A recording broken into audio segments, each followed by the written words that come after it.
بسم الله والحمد لله والصلاة والسلام على رسول الله. اللهم اغفر لنا ولشيخنا ولجميع المسلمين. قال المؤلف رحمه الله: باب فروض الوضوء وصفته. فروضه 6: غسل الوجه والفم والأنف منه، وغسل اليدين ومسح الرأس، ومنه الأذنان، وغسل الرجلين، والترتيب والموالاة، وهي أن لا يؤخر غسل عضو حتى ينشف الذي قبله، والنية شرط لطهارة الأحداث كلها، فينوي رفع الحدث أو الطهارة لما لا يباح إلا بها، فإن نوى ما تسن له الطهارة كقراءة أو تجديدا مسنونا ناسيا حدثه ارتفع، وإن نوى غسلا مسنونا أجزى عن واجب، وكذا عكسه، وإن اجتمعت أحداث توجب وضوءا أو غسلا فنوى بطهارته أحدها ارتفع سائرها. الحمد لله والصلاة والسلام على رسول الله. We get to go back into the bab of Furūdh al-Wudū. We've covered the first few, so I will just mention them and then we'll get into the adillah and stuff of the new ones. Tayyib. So what are the obligatory aspects of wudu? And again, I want to emphasize here that this is obligatory knowledge. This is fardul ayn on every Muslim to know. And before today's dars, I'm going to mention, or I'm going to ask some questions, and inshallah those that are watching the video can pause it and write down the answers or think it through in their own mind and then see if you're right or wrong. Why? Because these questions that I'm going to ask are for knowledge that is obligatory. You should know it. It's fardul ayn on you. Tayyib.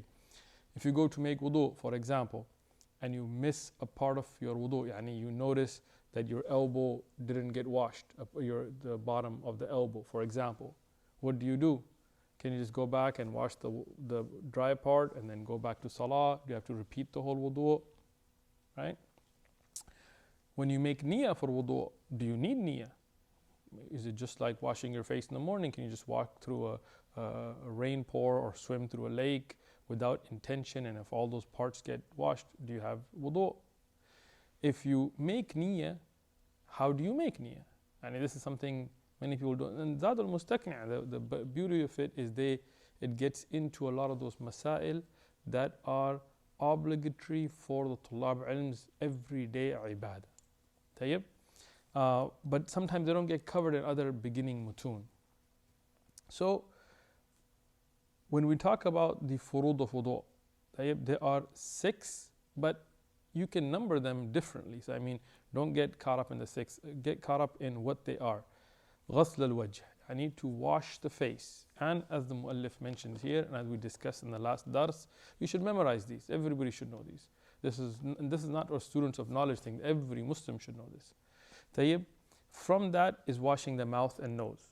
So a part of the obligatory, so let's say you have a flight that's taking off and you're about to miss it and you just have to make wudu and you want to do it as minimum as possible, you still have to do madmada and istinshaq. Tayyib. And then you have to wash the face. So to wash the face, including putting water in the mouth and nose, is fard. This is an obligatory aspect. The muallif has that as 1. You could put that as 3. It doesn't really matter. What matters is that you know that those aspects are obligatory. غسل اليدين, washing the hands, and here hands is arms, not kaf. Like what we say hand here, we usually mean kaf. Yad can mean the hand as well, but here the meaning and what usually is yad is from the beginning of your tips of your fingers all the way, and in this mas'ala, including the elbows. And we'll talk about why including the elbows, inshallah. So here you wash these 2 forearms, from the tips of the fingers up and including the elbows. This is obligatory. This is fard. If you miss it on accident and you realize it, your wudu is invalid. You have to go repeat your wudu. We'll talk about what you can just wash and what you have to repeat wudu for and when, inshallah. But these are aspects. Tayyib. Making masha of the head. Masha, to wipe. There's a difference between washing, ghusl, and masha, and wiping. When you wash something, like some people I see they make wudu, they just take some water and they just go like this and they walk out. No, that's not washing. To rub the parts of the body, this is mustahab, this is not fard, but to at least wash them where the water reaches all over and you're washing that body part, this is fard. But for the head, you don't need to wash it. You don't need to get in there and just get, no, rather you wet the hands and you just wipe over. But to wipe over the head, وَمِنْهُ الْأُذْنَانِ, and from the head are the 2 ears. Now, like I said, the muallif now has these as 3, meaning one is the face, one is the arms, one is the head. You could number those differently. You could add the ears to be separate, but because the hadith about the udnan being from the head, the muallif puts it together. طيب. Then غسل الرجلين, to wash the 2 feet. طيب. This is where we left off in the last dars. So this is now the 4th of the things that are fard from wudu. طيب. Washing the 2 feet, again, without khilaf of ulama, this is something that is obligatory, having to do with the wudu, because as we mentioned, the ayah from Surah Al-Ma'idah includes arjulukum, or in some of the qiraat arjulikum ila al-ka'bayn. We talked about in the last dars, but I'll mention a little bit here. So here we find ila al-ka'bayn, to the ankles. But does that include the ankle or not? What is correct is that it does include the ankles. Ila al-marafiq means up to the elbow, but it includes the elbow. What is the dalil for that? When we say ila, to, in linguistically, at sometimes it includes the destination and sometimes it doesn't. So don't just go pure linguist on me here, right? For example, Rasulullah sallallahu alaihi wasallam said the awrah of the man is from the navel to the knee, but from that we see that the navel and the knee itself is not a part of the awrah, even though you shouldn't expose them because you don't want to get close to exposing the awrah. But this is something, in this situation, ila is used differently. How do we understand? Because even when we speak English, for example, if I said, man, it's empty all the way from San Diego to LA, there's no house, which is not true, but just as an example, there's no houses. Well, I wouldn't include San Diego and LA a part of that. I would say from San Diego to LA. But if I said there's a wildfire that's engulfs the whole area, all the way from San Diego to LA, it's all burning, that would include San Diego and LA. So linguistically, it could go either way. So how do we, in the Sharia, say whether that is or not? We go to the Sunnah of Rasulullah sallallahu alaihi wasallam. And the hadith that is usually mentioned, the hadith of Abu Hurairah radiallahu anhu, and also reported by Aisha radiallahu anha, about isbagh al-wudu, to perfect your wudu. And in it, when Abu Hurairah radiallahu anhu explained it, he washed all the way to a saq, to the upper part of the shin, lower part of the shin. And in other ahadith, when we look at the washing, it always included the ankles. Another dalil for that is the masha on the khuf, that this would be only when the khuf included covering the ankles. Tayyib, I'm going to go on a little bit of a side tangent here, just a little bit, because inshallah these masail are beneficial. When we talk about this, from those ahadith and from the Quran itself, no doubt the Jamhur al-Ulama, and I did not find khilaf on this, maybe some alim did, but what I found from the different madahib, everybody agreed that the foot, including the ankle, needs to be washed. I'm not claiming ijma', because to claim ijma' you have to have a consensus that has been reported and checked. But at least when I was looking through the different books, I found that this is something agreed upon. And they said, and we're not on the bab of masha al jawrabain or khuffain, but just as an example, they said that the khuf that you can make masha on has to cover the ankles, because the ankles are exposed, you cannot make masha on it. And in certain times, Rasulullah ﷺ, when he didn't allow, for example, in Hajj for people to wear the khuf, then he said to cut the part to be lower than the ankles, and then it was permissible to show that it's no longer applicable as a proper khuf in its sense. So, from that istidlalan, you can also take that those socks or those khuf that have holes that expose the ankles, you cannot make masha on. Meaning, if you took your socks and you cut them, and you wore just the part that's under the ankles were totally exposed, you could not make masha on them, ijma'an. Tayyib, then why is it that some of the ulama later said even big holes that expose most of the foot can still be made masha on? See, it goes against the illah that's used here. And this is the problem with some of the people that are weak in usul al-fiqh. They will use one usul in one place and not in the other. طيب? Khair. I was a little bit excited, but let's get back to where we're at. طيب. So to wash the arms, now when we go back to the ahadith of Rasulullah sallallahu alaihi wasallam, the fi'l of Rasulullah sallallahu alaihi wasallam, we find that Rasulullah ordered washing all the way, including the elbow, and ordered the Sahaba to wash the foot, including the Ka'bayn. And Rasulullah sallallahu alaihi wasallam, he ordained this, and we'll talk about those that missed the spot and stuff later. But from that, and from the hadith of Abu Hurairah radiyallahu anhu, and from the continuous practice of Rasulullah sallallahu alaihi wasallam, we make the tafsir of the Quran.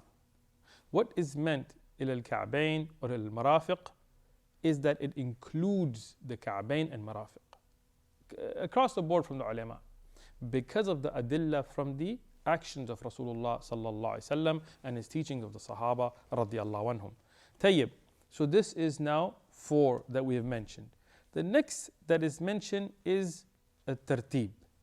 What does that mean? Yani to make wudu in order. Tayyib. Now we have some khilaf of ulama. Regarding washing the feet, including the ankles, I didn't find any khilaf, any madahib. You go to the Hanafi, Shafi'i, Maliki, Hanbali books, you find that you got to wash the feet in wudu. It's in the Quran, it's in the actions of Rasulullah sallallahu alaihi wasallam, no khilaf there. But regarding tartib, do you have to do it in order or not? Now we find some khilaf of ulama. Some of the ulama said that tartib is fard. And that is what we're studying in the matan here, that the tartib is from the Furūdh of wudu. It is obligatory. You cannot go backwards or change the order. You cannot go and wash your feet first and then your mouth and nose. And this is the mu'tamid opinion of the Hanabila, and this is the mu'tamid opinion of the Shawafi'.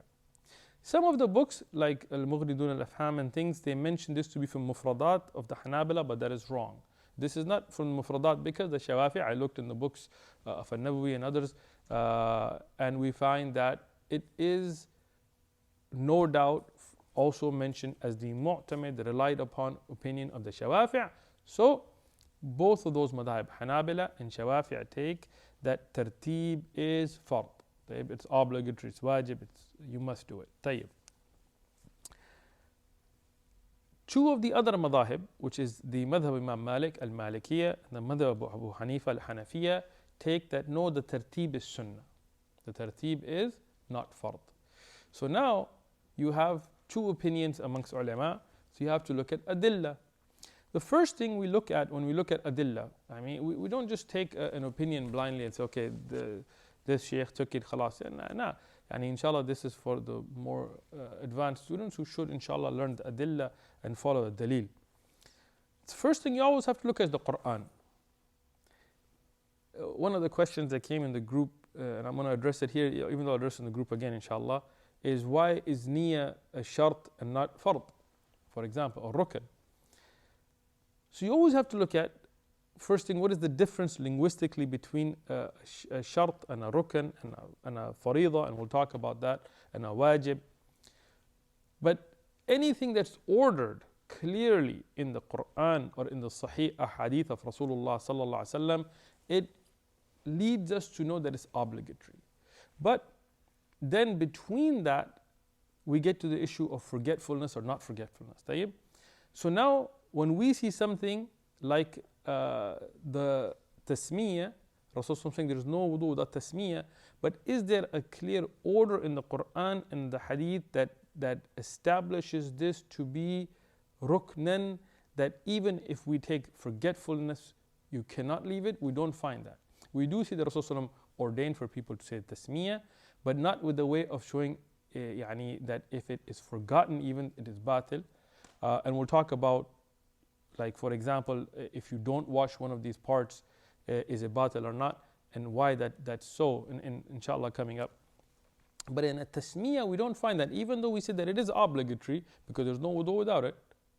But Rasulullah didn't tell a sahabi that if you did you say tasmiyah, he said no, you should go back and redo your wudu. So here we find this to be wujub. It is obligatory because it's ordered and because there is no wudu without it. But it's a wajib, not a fard, in the sense that we're using in wudu here. Why? Because if you forgot it accidentally, your wudu would still be valid. Tasmiyah, saying Bismillah. Tayyib. Now we go to the issue of a tartib. If we look at the Quran, we find a hukam from Allah subhanahu wa ta'ala. Allah subhanahu wa ta'ala ordained wudu to be done in a particular manner. Tayyib. He mentioned the wajh first, right? And then the yadayn, the arms, and then the masah on the ras, the head, and then rijlayn ila al-ka'bayn. So you look at a tartib that Allah subhanahu wa ta'ala ordained in the Quran. Tayyib. So this is a dalil for the Hanabila and the Shawafi'ah that it is fard because it's in the Quran and Allah subhanahu wa ta'ala ordered this. This is bifil amr. The Malikiyah and the Hanafiya, they reply to this. I don't just read like one madhab's books and come. I went and I spent time and look at the adillah and the proofs of the other madhahib as well. They said that the waw is of atf. Yani al-waw al-atf. That is true. It's ma'tuf, what's connected. Atf doesn't necessitate tartib. For example, if I said dakhala Adam wa Ishaq. Adam and Ishaq entered. I said Adam wa Ishaq, but I didn't necessitate that Adam came first. طيب? But if I said dakhala Adam thumma Ishaq, that Adam entered and then Ishaq, then you would have said that the tartib is necessitated. طيب. In the Quran you have waw al-atf. So the Ahnaf, Hanafiya, and the Malikiyah, they respond with this. طيب. But there is a response back to that. طيب. Which is that, yes, there is atf, but then when you go to the sifatul wudu to Nabi sallallahu alaihi wasallam, when Uthman ibn Affan radiyallahu anhu, for example, in the hadith of Imran in the Bukhari, he explains the wudu of Rasulullah sallallahu alaihi wasallam. He says thumma, yani he uses a tartib. And if you look at all of the marfu' ahadith, yani all of the ahadith from Rasulullah sallallahu alaihi wasallam that mention the wudu of Rasulullah sallallahu alaihi wasallam, not a single time has that tartib been changed. طيب. So when you have a tartib ordered in the Quran, and then you have the tartib through mutawatir, yani through numerous ahadith established in the sunnah with the alfaz of tartib, yani with the harf, yani the thumma, it's a harf, it's not a lawf, but it shows tartib. So then you say, is there a qarina? Did Rasulullah ever change up the tartib? Did he ever show jawaz by leaving it? La. Tayyib. So now we don't go to aqwal of Sahaba and Tabi'een. No, we have the adillah from the Quran and from the marfu' sahih ahadith that show that tartib is fard. Tayyib. Now, when we go past that, we find mawala, which is the next fard in line, and this is the sixth. This is the last of the fara'id. The Hanabila, as Zād al Mustaqni here is mentioning, you can find this across the board in the books of the Hanabila, and al-Insaf, and al-Muntaha, and Sharh al-Muntaha, and al-Iqna' and Kashf al-Qina', that they took that to do everything connected, to make wudu in a connected manner is fard. Tayyib, now you have some khilaf again. According to the Hanabila, this is fard. According to Imam al-Shafi'i, from one of his aqwal, and we always talk about the different aqwal of the Hanabila or on Imam Ahmad, but people forget the other Imam have this as well. Imam al-Shafi'i has a jadid and qadim, yani has an old madhab and a new madhab after he traveled. So I mean, there's almost two madhahib just from Imam Shafi'i, just not even talking about an-Nabawi and the tarjihat of the Shafi'i later on, no. And yani Ibn Hajar al-Haythami and others who gave their own tarjihat and Rafa'i, no. Like from Shafi'i. So Imam al-Shafi'i, one of his aqwal agrees with this, but that's not the madhab. That's not the Shafi'i madhab, but one of the aqwal of Imam Shafi'i is also here. There's also the madhab al-Awza'i, And Imam Malik, it's also his madhab, but Imam Malik said, إلا بأذر, يعني except when there is a necessity or any other an excuse. So it is also Imam Malik, but Imam Malik gave a caveat, a little bit different. Tayyib. This we're talking about connectivity, mawalat. Tayyib. According to the madhab of Imam Shafi'i and one of his aqwal, it is sunnah. Yani to do the wudu in a continuous manner is sunnah, according to Shafi'i. And this is the opinion of Abu Hanifa and the mu'tamid of the Hanafi madhab. That you don't have to do wudu in a, yani it's sunnah, you should do it that way, but if there is a long gap, according to the Shafi'i madhab and the Hanafi madhab, yani it's fine. Tayyib, like I said before, let's go to the adillah. Let's go to the proofs. When we look at the proofs, there are many ahadith yani we could look at, but before we go too deep, I will mention what does it mean mawala. طيب mawalatun yani connectivity. The muallif here explained that he says that means that one limb does not become dry before the washing of the next. And then there is some urf and adat that we have to play in here. What does that mean? Tayyib. Is there a hadith that says that if one limb dries, the mawala of the wudu is invalidated? No. So where did we get this from? Yani ulama, did they just make it up? No. Rather, hadith Umar ibn Khattab radiyallahu anhu, and this has been reported, other Sahaba, there are other adillah as well. Tayyib, but here we find that one of the Sahaba, he came and there was the size of a fingernail that was dry on his foot. Tayyib. There are other ahadith as well that mention different dry spots, but this is the one I'm going to first begin with. This is in Sahih Muslim. Here Rasulullah sallallahu alaihi wasallam, seeing that, told him, irji', and he go back, fahsan al-wudu, and perfect your wudu. So the man went back, faraja'a thumma salla. Then he made wudu and then he made salah. Tayyib. So what does this tell you? The first thing it tells you is that the mawala or the continuity in the wudu is obligatory. Why? Because Rasulullah sallallahu alaihi wasallam could have told the person, just wash that spot.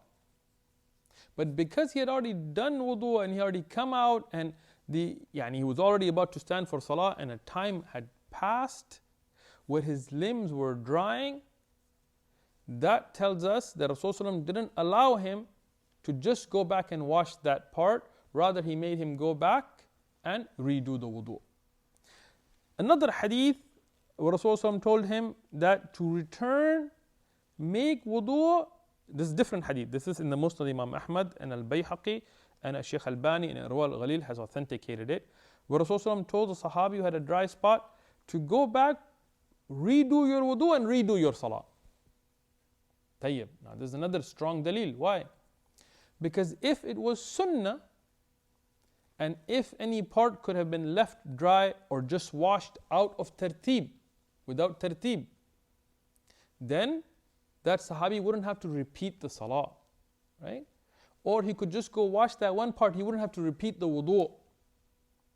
Tayyib. So these are adillah, and these are sahih ahadith that show that the tartib and the mawala, which is the continuity, is obligatory. It is fard in wudu. If you don't do it in that way, if you leave something. Now, I told you we're going to go back to the issue of tasmiyah and why it's wajib and not fard. In a tasmiyah, Rasulullah ordained it, but he didn't ordain that if somebody forgets it, they have to go repeat the wudu. But here, when you left a part of your body dry, Rasulullah didn't just say that you should have done it. He told him, go back and redo the wudu. So then the ulama said, at-tasmiyah is wajib. It's obligatory because it's been ordained.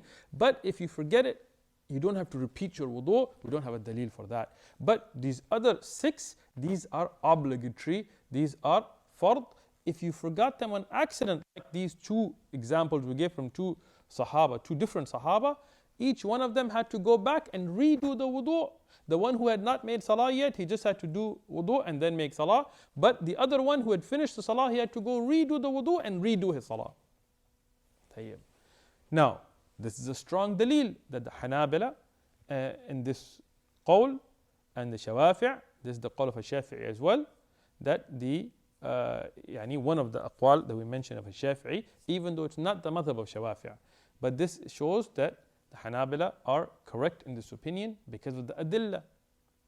And those from the Shafi'i madhab and the Hanafi madhab, and there's no disrespect, this is all out of understanding the adillah, their adillah do not respond to these ahadith in a manner that you would say, okay, well, there is no dalil that says Rasulullah said the mawala. No, that's true, but it doesn't mean that Rasulullah is going to mention the word. But when Rasulullah sallallahu alaihi wasallam explains that if you missed a spot, you can't just go back and wash the spot, you have to redo the wudu, it shows that the timing and the tartib are obligatory.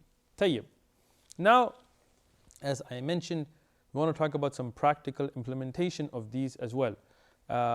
So, what is the definition of how do you know if your connectivity is correct or not? That if the limb that you were washing before it dried on its own, then you have, the gap is too long, you have to redo the wudu. If it had not, meaning that if you're making wudu, I'm going to ask some questions.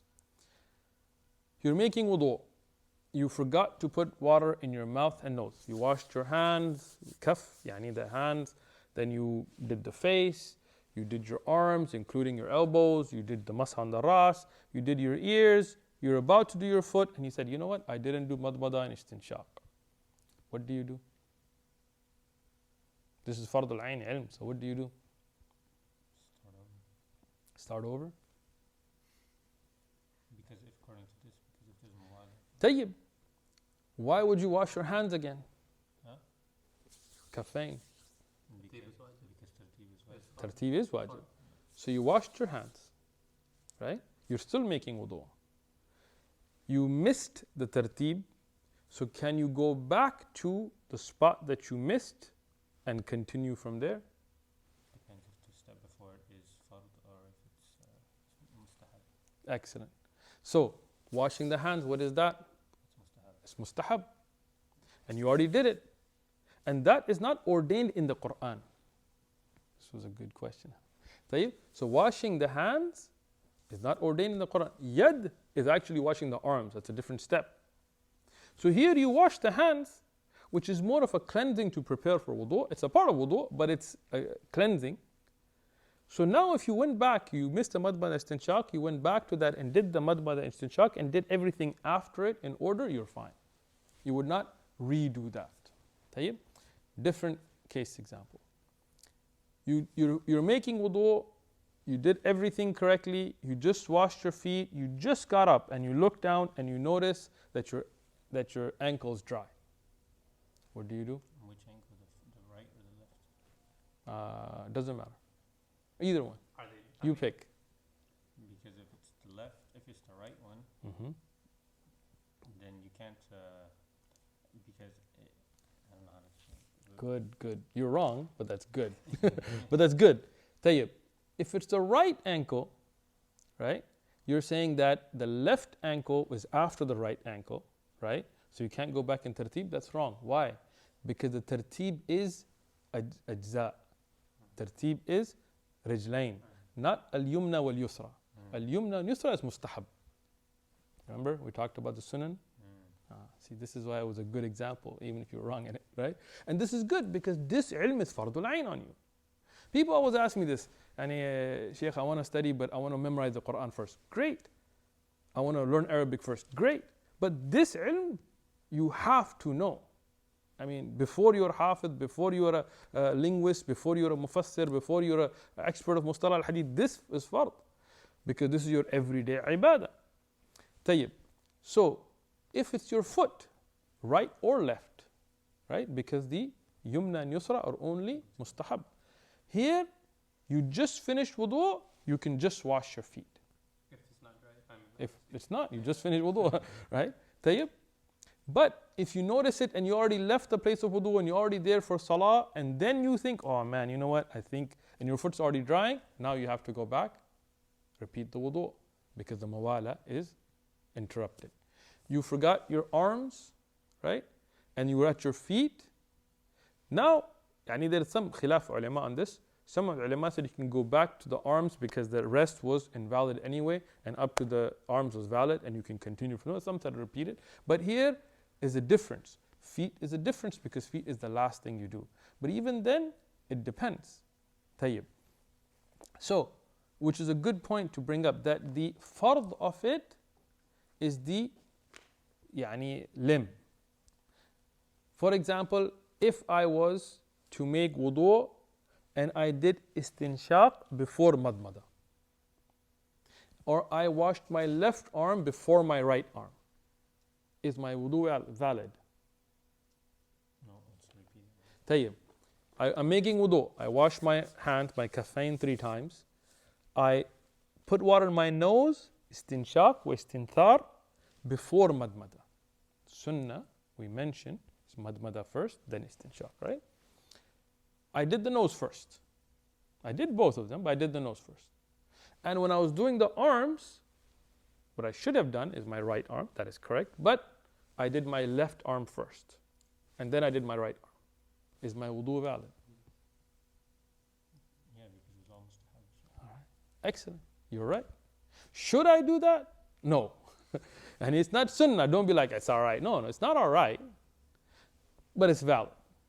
Tayyib. And this is very important things for us to understand. Tayyib. When we talked about the limbs and their drying and this, there is a lot of tafsil I could go into, but I won't, inshallah, just for the sake of time. But the next thing the muallif discusses is a niyyah, the intention. Tayyib? And that's very important because a niyyah is something where for every ibadah you find it to be a prerequisite, right? So here the muallif then gets into some details about the niyyah, because one of the problems with Tullab ilm today, they learn the hukm, a niyyah is obligatory, for example, and we'll talk about the khilaf on this issue. But they don't really understand how to implement that. And I'm going to ask some questions about this to see. And then the reason I ask questions is because when you get questioned and then you hear the answer, you remember it better. This is the way of the Quran. Alam tara kayfa fa'ala rabbuka bi ashabil fil. Allah subhanahu wa ta'ala doesn't really want to answer from you. He's asking you a question so that when He tells you what happened, you've already been thinking about it. This is the way of Rasulullah sallallahu alaihi wasallam. We find many ahadith where he asked the Sahaba radiyallahu anhum and then he gave them the answer. And this is something in psychology or if you study education, it's the way of teaching. Tayyib. So first thing, the muallif says, النية شرط للطهارة. طيب الحدث, we'll talk about that. أولا, he said it's a shart. What's the difference between a shart and a rukn or a fard or a wajib? Right? So, we already talked about the wajib and fard, right? But a shart في اللغة, linguistically, is العلامات is or علامة a sign. أشراط الساعة, the signs of the Day of Judgment. This is linguistically. And you have shurut, which is jam'a mudhakkar salim, or jam'a taksir. And then you also have ashrat, which is jam'a taksir. Both of them are used for shart. Tayyib. Rukn, umud, it means a pillar. These are linguistic meanings. Shart, and this is a little usul al-fiqh, but I'm giving it so you can understand. A shart, according to the ulama that gave it a technical definition, istalahan. طيب. Shart linguistically, I told you what it means. But in a technical definition is something that is obligatory, it is needed, لكن هو خارج العمل. It is outside the action itself, ومستمر يعني, and it is continuous. طيب. For example, if you begin salah and you don't have the niyyah for salah. طيب. In the middle of salah, you're like, oh man, I should be praying. What am I doing? Am I praying? Like, what am I doing, right? Or what salah am I praying? I don't even know. Like, and I know it's a ba'id example, but apparently it happens because it's been mentioned in the books of fiqh. That salah now is invalid. You have to repeat the salah because you didn't have a niyyah, and niyyah is قبل يعني عمل, before the action you have to make the niyyah. طيب. If you're making salah and you make your niyyah, do you have, once you've made that niyyah, do you have it continuously or is it something that's gone? No, you have it. You made your niyyah, خلاص. يعني this is your niyyah. It's mustamir. Unlike arkan. Arkan are dakhil or fara'id, you can use istalahan, are inside the actual amal and they are not necessarily mustamir. يعني, for example, ruku' is a rukn from salah. Can you make ruku' before salah? Can you make ruku' before salah? Right? So this is dakhil fil amal. Do you make ruku' the whole salah? No. There's a part for ruku' and then you're done. So these are differences between shurut and arkan. They're both obligatory. If you don't do them, and if you don't have a shart, your salah is invalid. Your other amal, wudu, whatever is invalid. If you don't fulfill the arkan or the farad, it's invalid. But these are the differences, istalahan. So Muallif says, an-niyyah shartun. Now, some of the a'imma and ulama wrote the niyyah to be a rukn, not the Hanabila. And I don't want to go too far into khilaf here, but I'm just explaining why. Because they felt that the niyyah is يعني not mustamir. يعني once you make niyyah, you're done with it and you move forward. But that's a mistake, because once you make the niyyah, it lasts through the amal. It's not something you leave, like you don't get out of niyyah, like you get out of ruku', get out of sujood, you don't. But khair, this is just to explain some of the khilaf.